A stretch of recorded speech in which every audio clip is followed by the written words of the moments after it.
तुम्ही पाहत आहात MCN न्यूज मराठी। लोकसंचालित साधन केंद्र जळगाव जामोदची 16वी वार्षिक सर्वसाधारण सभा अध्यक्ष सौ विमला उदयकार यांच्या अध्यक्षतेखाली उत्साहात संपन्न झाली।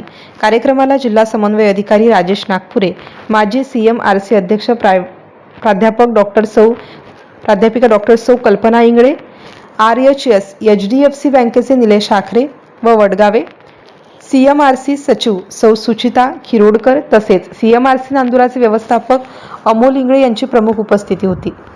यावेळी सर्व महिलांना परसबाग बियाणे किटचे वाटप करण्यात आले। तसेच 10 लाखांपेक्षा अधिक कर्ज मिळवणाऱ्या बचत गटांचा, उद्योग व्यवसाय सुरू करणाऱ्या महिलांचा आणि मागील वर्षी उत्कृष्ट परसबाग तयार करणाऱ्या महिलांचा पुरस्कार व सत्कार करून गौरव करण्यात आला। राजेश नागपुरे यांनी महिलांना उद्योग संपत्तीमध्ये महिलांचा वाटा, विविध शासकीय योजनांचे लाभ आणि महिलांचे आरोग्य याबाबत मार्गदर्शन केले। प्राध्यापिका डॉक्टर सौ कल्पना इंगळे यांनी बचत गटांचे महत्त्व सांगून मुलांच्या शिक्षणाला प्राधान्य द्यावे असे आवाहन केले। सौ सुचिता खिरोडकर यांनी CMRCच्या कार्याची माहिती दिली। CMRC व्यवस्थापक विवेक धुमाडे यांनी प्रास्ताविक व अहवाल वाचन केले। सहयोगिनी सौ संगीता नाईक यांनी सूत्रसंचालन व आभार प्रदर्शन केले।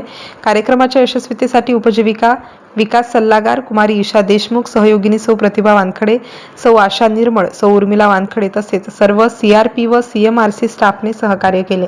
महिलांच्या आर्थिक, सामाजिक व कौटुंबिक सक्षमीकरणाचा संदेश देत लोकसंचालित साधन केंद्राची 16वी वार्षिक सर्वसाधारण सभा उत्साहात संपन्न झाली। MCN न्यूज मराठीकरिता विक्रम खुपासे, जळगाव।